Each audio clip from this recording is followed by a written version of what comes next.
Ang Pinoy ay namatay at napunta sa impyerno. Pagtungtong niya ng impyerno, sinalubong agad siya ni Satanas.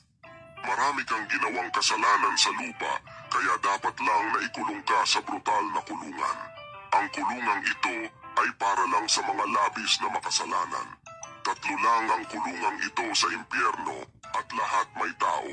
Kung alin man ang kulungang pipiliin mo, ay papalitan mo kung sino ang nasa loob.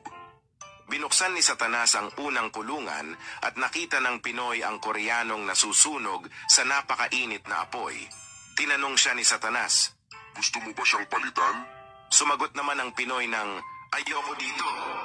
Binuksan naman ni Satanas ang pangalawang kulungan at nakita ng Pinoy ang Amerikano na tinutusok ng walang tigil ng mga demonyo. Tinanong siya ni Satanas. Gusto mo ba siyang palitan?